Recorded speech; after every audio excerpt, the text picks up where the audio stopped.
les conquérants. Comme un vol de gerfous hors du charnier natal, fatigués de porter leur misère hautaine, de Palos, de Moguet, routiers et capitaines, partaient, ivres d'un rêve héroïque et brutal.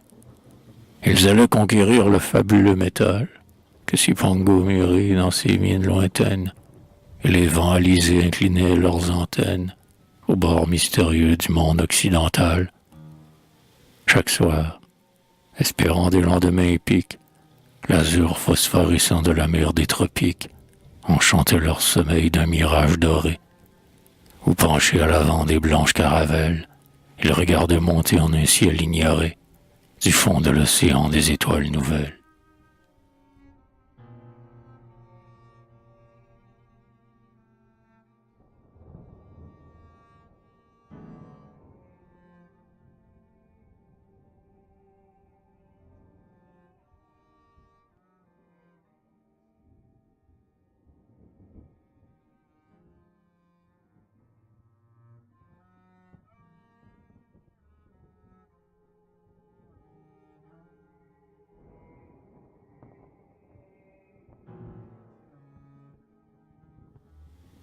Jouvence.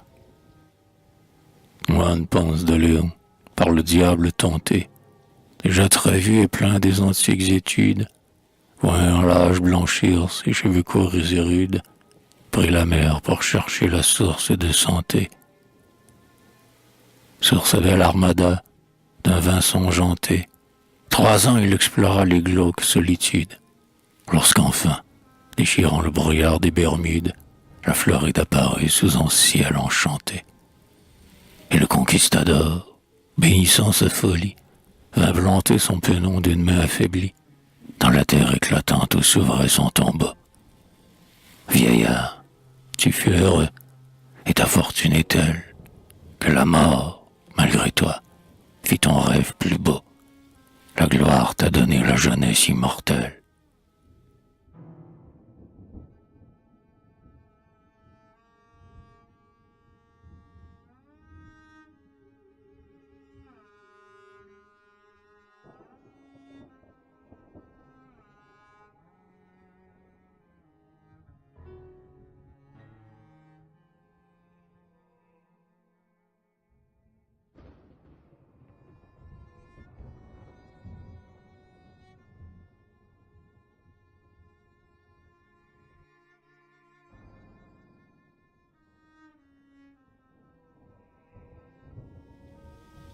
Le tombeau du conquérant.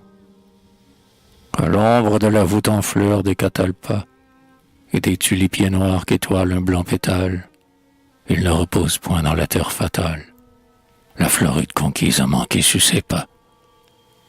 Un vil tombeau messier a de pareils trépas, linceul du conquérant de l'Inde occidentale. Tout le méchassébé par-dessus lui s'étale. Le peau rouge et l'ours gris ne le troubleront pas. Il dort au lit profond creusé par les eaux vierges. Qu'importe un monument funéraire, des cierges, le psaume et la chapelle ardente et l'ex-voto, puisque le vent du nord, parmi les cyprières, pleure et chante à jamais d'éternelles prières, sur le grand fleuve où gît Hernando de Soto.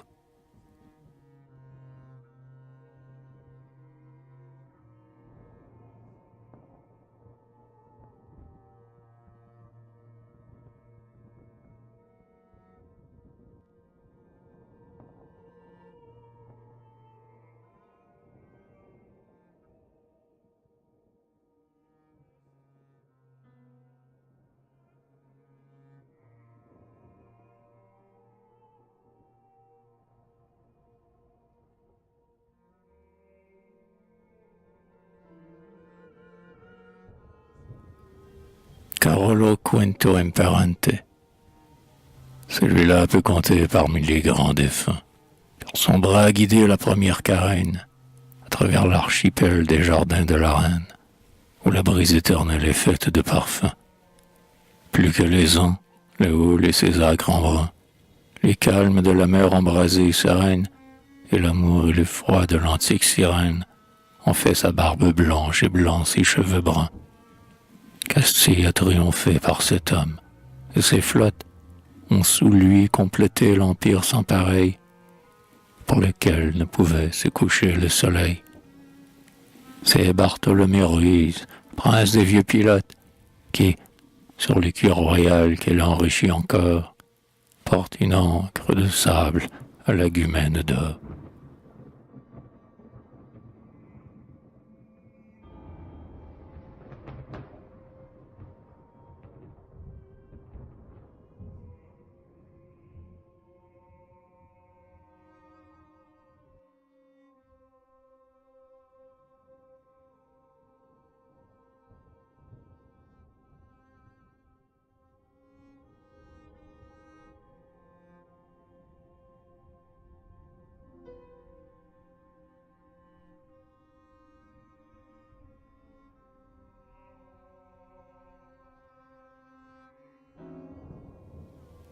L'ancêtre, Claudius Popelin, la gloire sillonnée de ses illustres rides, le visage hardi de ce grand cavalier, qui porte sur son front que nul n'a fait plier, le hâle de la guerre et des soleils torrides.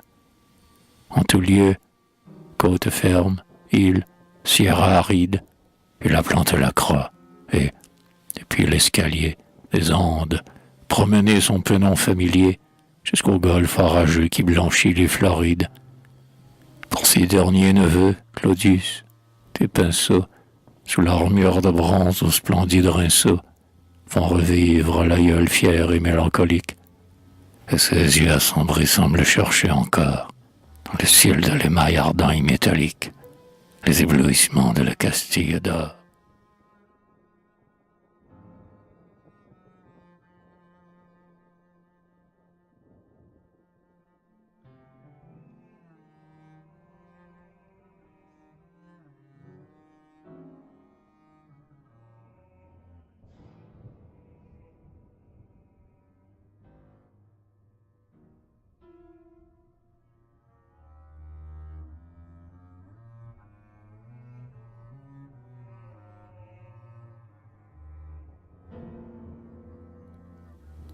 Un fondateur de ville.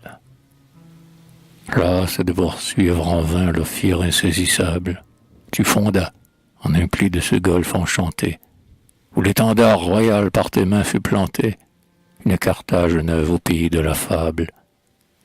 Tu voulais que ton nom ne fût point périssable, et tu crus l'avoir bien pour toujours cimenté, à ce mortier sanglant dont tu fis ta cité. Mais ton espoir, soldat, fut bâti sur le sable. Carthagène étouffant sous le torride azur, avec ses noirs palais voit s'écrouler ton mur, dans l'océan fiévreux qui dévore sa grève. Et seul, à ton cimier brille, au conquistador, héraldique témoin des splendeurs de ton rêve, une ville d'argent qu'ombrage un palmier d'or.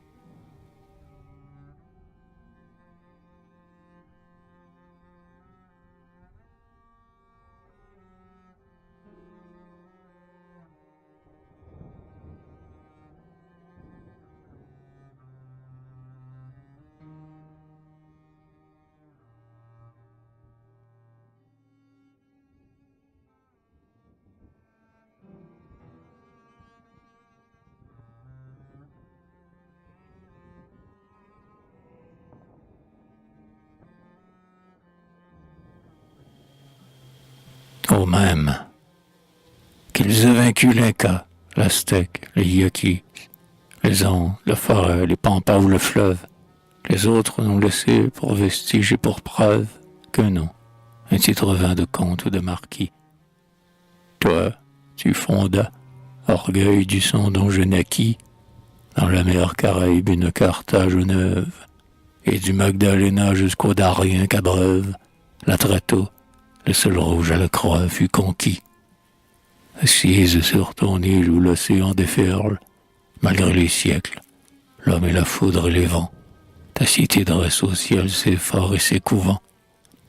Aussi tes derniers fils, sans trèfle, hache ni perle, timbrent-ils le récu d'un palmier ombrageant, de son panache d'or une ville d'argent.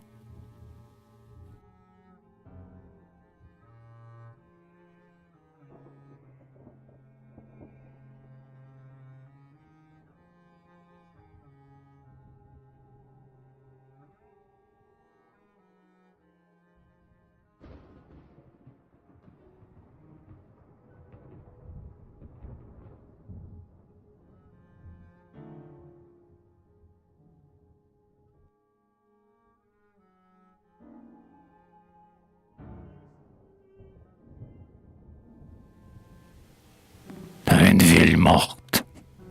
Cartagena de India. 1532, 1583, 1697. Morne ville, jadis reine des océans. Aujourd'hui le requin poursuit en paix l'escombre.